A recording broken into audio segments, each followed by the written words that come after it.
Comment je suis arrivée à pratiquer le channeling? C'est une question qui m'est régulièrement posée. Et pour répondre à cette question, il faut que je vous raconte un petit peu mon histoire. Pour ceux qui ne me connaissent pas, je m'appelle Francesca. Je travaille dans ma vie de tous les jours comme architecte depuis une bonne quinzaine d'années. J'ai une belle carrière dans le monde de l'architecture. Et en parallèle de ça, j'ai une sorte de double vie, si on peut dire comme ça. Je vais faire un pas en arrière.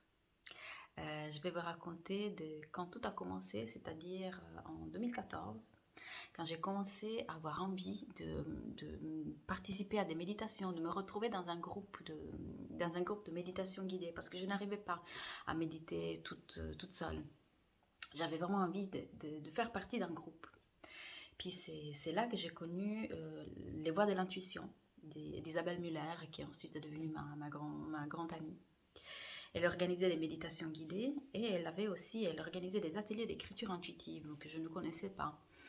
Je commence à participer aux méditations, ça me plaît et elle m'invite à participer à un de ces ateliers d'écriture intuitive. Donc l'écriture intuitive, c'est vraiment une écriture inspirée où c'est par exemple la source ou un être cher qui est décédé qui délivre des messages. Donc on se met en connexion, on appelle la lumière et puis on laisse vraiment venir. Alors dans ces ateliers, tout le monde écrit. Avec Isabelle, tout le monde arrive à écrire. Donc, d'ailleurs, si quelqu'un de vous veut apprendre l'écriture intuitive, souvenez-vous des voies de l'intuition d'Isabelle Muller parce que c'est vraiment super. Je n'ai jamais vu quelqu'un qui n'arrivait pas à écrire avec elle. À part moi, bien sûr. Moi, je lui disais toujours, Isabelle, je suis ton plus grand échec. Tout le monde arrive à écrire, sauf moi. Eh bien, en fait, pendant cet atelier d'écriture intuitive, moi, j'ai simplement eu la vision d'une grotte, la vision de moi-même avec le cœur christique à l'intérieur de ma poitrine et un seul mot qui était transe. Et la question posée pour avoir cette réponse, c'était qu'est-ce que l'écriture intuitive représente pour moi dans ma vie. Donc, vous pouvez imaginer ma surprise, presque mon désarroi d'avoir cette image d'une grotte, le cœur christique dans ma poitrine et puis le mot trans. C'était assez bizarre, je n'ai rien compris, je n'ai vraiment rien compris. Par la suite, j'ai essayé d'écrire, ça n'a jamais marché pour moi. Pendant 8 ans, c'était silence radio, rien, vraiment rien. Au point où à chaque fois que je voyais Isabelle, je continuais toujours à lui dire la même chose. Isabelle, je suis ton plus grand échec. Je suis la seule qui n'a jamais réussi à écrire dans tes ateliers. Et puis elle me donnait toujours la même réponse. Elle me disait, tu sais Francesca, le blocage est toujours à la hauteur de la mission. Et ça aussi, je ne le comprenais pas, bien évidemment. Et puis, un jour, c'était en mai 2023, elle me dit, quelques mois avant, elle me dit, tu sais, en mai, de telle date à telle date, je vais participer à un pèlerinage, une retraite pèlerinage à la Sainte-Baume, en France. Est-ce que tu veux venir ? Et puis moi, à ce moment-là, j'avais une vie vraiment très dynamique, très chargée, la famille, un enfant, mes entraînements de sport, la carrière. Et en même temps, j'avais très envie de prendre vraiment cette semaine pour moi comme ça n'arrivait pas depuis des années, depuis que j'avais eu mon fils. Alors je lui dis, écoute, je vais venir, je m'inscris, je ne regarde même pas le programme. Pour tout vous dire, j'étais persuadée qu'on allait faire des marches dans la forêt. Et j'ai même failli annuler parce que j'ai peur des tiques. Donc, je n'avais aucune idée du programme. Donc, je m'inscris et je dis, ok, j'y vais. On va faire de la méditation, de la marche en forêt. Je vais mettre des chaussettes et puis un bonnet pour essayer de me protéger des tiques. Et puis, c'est tout. Et c'est dans cet esprit-là que je suis partie avec elle. Eh bien, à ma grande surprise, quand on commence cette marche dans la forêt qui monte et puis qui amène à la grotte de la Sainte-Baume, qui est le lieu où, selon l'histoire, la légende, Marie-Madeleine a passé près de 30 ans de sa vie, eh bien, tout le monde rentre dans cette grotte et moi, je suis tétanisée, je reste dehors, je suis prise par des tremblements hyper intenses. Je ne peux rien faire, je ne peux pas parler, je ne peux pas m'asseoir, je ne peux pas rester debout. Tout mon corps est secoué. Je commence à trembler vraiment à partir des jambes jusqu'au haut du corps. Je ne comprends rien de ce qui m'arrive. J'étais vraiment dans un état second. Et la personne qui organisait la retraite est venue me voir et puis elle m'a dit: Francesca, tu es en train d'intégrer une nouvelle énergie et puis celle-ci, elle est en train de changer toutes tes structures. Et c'était exactement ça. Quand les tremblements se sont calmés, je commençais à avoir des visions. Des visions de Marie-Madeleine, des visions de Jésus, comme des bribes de vie quotidienne, des scènes, des bribes de dialogue entre eux. Et c'était très bouleversant. Je rentre enfin dans la grotte, on me soutient parce que moi je suis vraiment... Enfin, vous pouvez imaginer ce que c'est d'être dans un état de transe finalement. Pour la première fois de ma vie d'ailleurs. J'arrive dans la grotte et puis je commence à écrire et puis on me dit que j'ai reçu la foudre, vraiment la foudre de la grâce divine et puis que cela est en train de brûler tout à l'intérieur de mon corps, toutes mes cellules, dans une sorte de feu sacré. Et pendant les jours suivants, les états de transe ont toujours été là à longueur de journée, parfois elles me réveillaient même la nuit. Donc c'était très, très intense, même physiquement. Ce qui est, comment dire, ce qui a été aussi divinement orchestré, c'est que à peu près 7 mois avant cette expérience de transe, j'ai eu soudainement envie de commencer à m'entraîner de façon assez intense à ma salle de fitness. J'ai fait de la musculation, je faisais beaucoup de poids, donc j'ai vraiment entraîné tous mes muscles. Je faisais aussi une diète exprès pour le fitness. J'ai entraîné toute ma machine, on va dire, terrestre pour supporter ces états de transe avec ces tremblements très puissants qui durait à longueur de journée.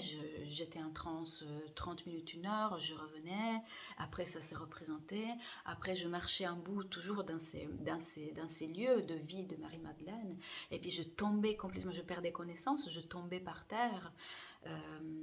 Moi, quelque part, j'ai toujours été consciente, mais c'était tout mon corps qui était immobile, il ne pouvait pas bouger. Et à peine mes paupières pouvaient se fermer. Si quelqu'un m'avait vu, il aurait pris peur, il aurait imaginé que j'étais morte ou que je faisais un malaise, alors que j'étais là. C'est juste que je ne pouvais pas réagir comme je l'aurais fait dans mon état normal. Donc, vous pouvez imaginer qu'est-ce que c'est de vivre ça pendant ces quelques jours et après dire: ok, maintenant je retourne chez moi, je reprends ma vie ordinaire, et puis comme si rien n'était jamais arrivé. Eh bien, vous pouvez imaginer que ça n'a pas été possible pour moi. Je suis rentrée chez moi, j'étais une autre personne, j'étais complètement bouleversée. En même temps, je ne savais plus qui j'étais, cette nouvelle personne qui se présentait à moi, qui était accessoirement moi-même. Tout ce que je savais, c'est que je n'avais plus... il était devenu impossible pour moi de rester à la même place dans laquelle j'avais été jusqu'à il y a quelques jours auparavant. Alors j'ai pris le courage, j'ai déménagé et je n'ai jamais quitté mon travail, je travaille toujours comme architecte, mais j'ai fait de la place dans ma vie pour que cette connexion puisse toujours s'installer en moi quand c'est le moment qu'elle vienne. Alors pendant 9 mois, je me suis, on peut dire, renfermée comme dans une grotte qui était chez moi. Je sortais simplement pour aller travailler, pour m'occuper de mon fils, bien sûr, et pour partager avec Isabelle, qui a toujours été là pour moi. Et franchement, je ne sais pas ce que ça aurait été si je n'avais pas eu son support. Ça, je le dis vraiment, vraiment très, très franchement. Je ne la remercierai jamais assez. Et pendant ces 9 mois, j'ai vraiment pratiqué, j'avais besoin de me couper de tout le monde et de tout pour pouvoir vraiment ressentir cette connexion, pour que j'apprenne à comprendre comment elle s'opérait à moi, comment elle fonctionnait, et puis comprendre aussi comment vivre avec, parce que vous pouvez imaginer que même socialement, ce n'est pas facile d'être dans la rue et puis d'être foudroyé et puis de rentrer en transe. Donc il y a eu vraiment une série d'ajustements qui ont été nécessaires. À côté de ça, comme une évidence, j'ai complètement changé ma façon de m'habiller. Je n'ai pu porter que du blanc et juste quelques couleurs du beige. Enfin, les couleurs me suffoquaient, donc c'est une rare exception que je porte le rouge, je sais bien, parce que je suis à la maison et parce que c'est le mois de décembre. Sinon, vous me verrez toujours plutôt dans des teintes un peu claires comme ça. Ce n'est pas un choix de mode, hein, c'est juste ça. En fait, ces couleurs-là m'affectent. Les couleurs trop foncées, le noir, ou les couleurs trop vives, à part ces quelques petites exceptions pendant l'année, ne me font pas sentir à l'aise. J'ai l'impression de suffoquer. Donc j'ai eu cette sensibilité accrue pour les couleurs des vêtements que je portais, et aussi pour mon style vestimentaire. Et en parallèle de ça, j'ai beaucoup ajusté mon alimentation.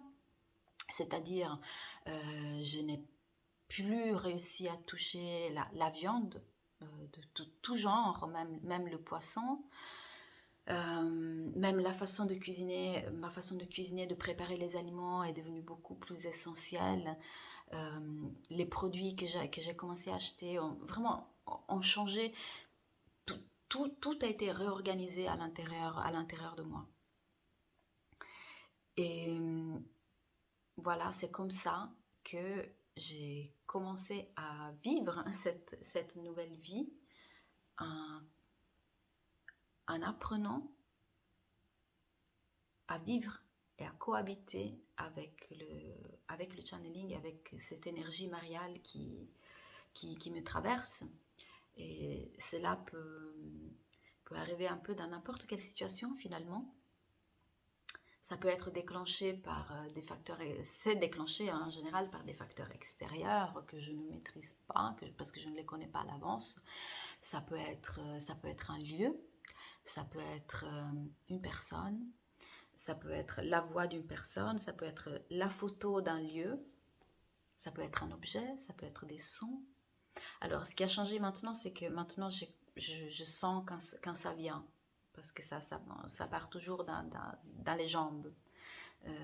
Et du coup, maintenant, j'arrive à gérer ça et à dire, ok, maintenant, on va essayer de calmer le jeu, parce que je ne suis pas dans une situation où je peux m'exprimer. Alors, soit je choisis de m'extraire de ce contexte pour vivre la transe et puis parler, donc enregistrer le message canalisé. Soit je peux par exemple me mettre dans un coin un peu à l'écart des regards, et puis je peux écrire le message canalisé, ou si aucune de ces possibilités peut avoir lieu, et bien simplement avec la respiration j'essaie de calmer le jeu, et puis de demander à que le message arrive dans un deuxième moment, ou par d'autres moyens. Donc voilà. Je voulais vraiment partager ça avec vous, parce que c'est vraiment une question qui m'est posée très souvent, et puis honnêtement je pense que tout le monde peut être un canal, et puis que finalement les messages qu'on canalise, ils sont aussi comme dans une conversation très humaine, ils sont vraiment adaptés aux interlocuteurs. Donc voilà, je vous en dirai plus sur la suite de tout ça, et puis aussi sur comment cela a changé ma vie, parce que ça, c'est bien le cas, ça a changé ma vie. et aussi qu'est-ce que j'en ai fait, qu'est-ce que je voudrais en faire, et, qu'est-ce qui est en cours, qu'est-ce que j'ai fait, et voilà. Donc, si vous voulez encore en savoir plus, vous pouvez aller voir ma page internet où je parle vraiment de tout ça, où il y a des extraits de channeling, il y a aussi des événements que je propose, il y a mes contacts pour prendre des rendez-vous, si vous voulez des guidances en channeling personnalisé, individuel, si vous voulez participer aux événements de groupe, enfin, il y a tout est là-dessus. Voilà, je vous dis à la prochaine fois.